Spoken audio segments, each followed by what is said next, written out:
Well, hello everyone and welcome to yet another Discussions with Dolf. And today I'm back in the heart of Jakarta. Some of you may recognize this.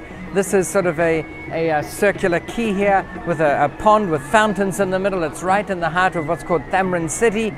You've got the Grand Hyatt here and the Pullman and Grand Kempinski Hotel behind me. It's a happening place, but this is a very rare view because, as most of you who've been to Jakarta know, they have a massive traffic congestion problem here. On any given day, you'll be stuck in traffic for hours. In fact, it's known that very often it can take you 2 or 3 hours just to go a few kilometers.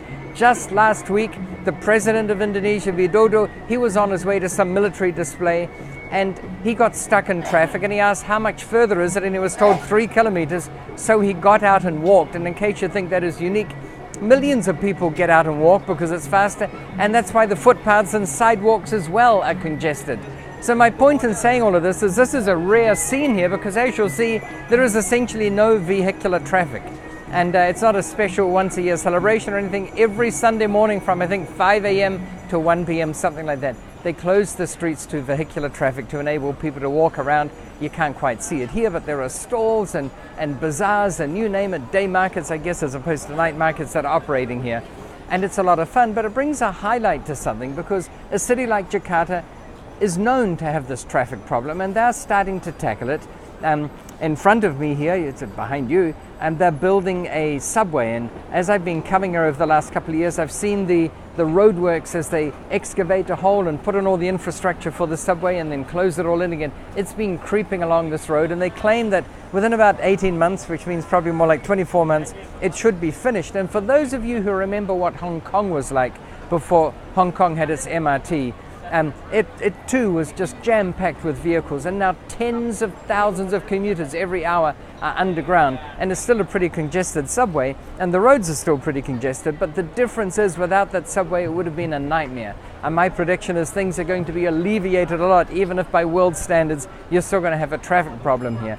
And that's why it's incumbent upon governments and municipalities and city councils to think proactively and creatively about what they can do to solve the problem, because it actually affects the economy of the entire city, and by inference, and from my personal interest, the economy of the commercial buildings and to a lesser extent the residences around that place.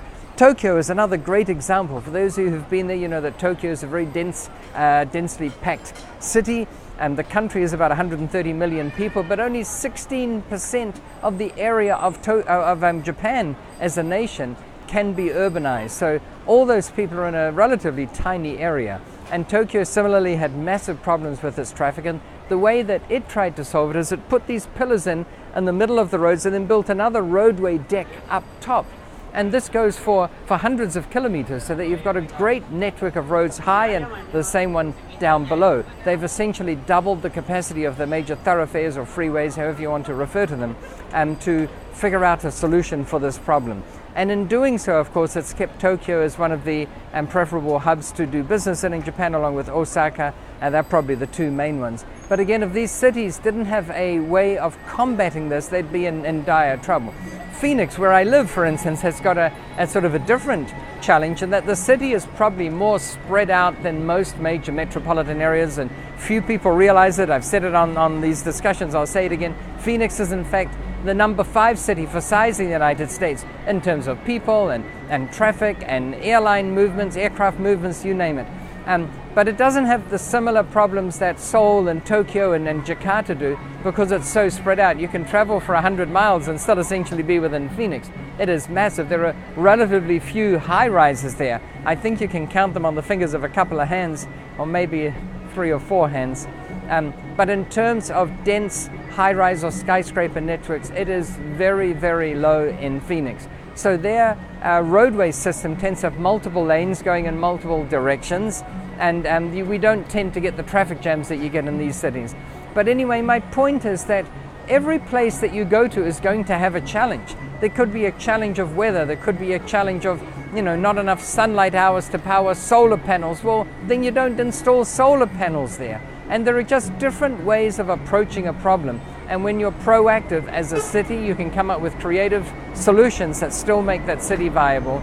But more importantly, you as an individual investor or property owner, you'll have challenges with some of your buildings, and instead of saying, well, I better sell and move on somewhere else, see if you can find a solution, because your ability to find a solution to the challenge you face, it's not even a problem, a challenge, is indeed your ability to do better than average. And remember, the whole point in investing in real estate is that it's so easy to beat the average. And to close off, let me think of an example we've got in Phoenix. We have a lot of heat problems there, and the heat permeates and penetrates anywhere. So if you've got creative ways of reducing the heat inflow into a building, and you can lower the electricity consumption to cool it using HVAC plants than your competition does, then that will be an advantage you've got over your competition, and your tenants will prefer to come to you.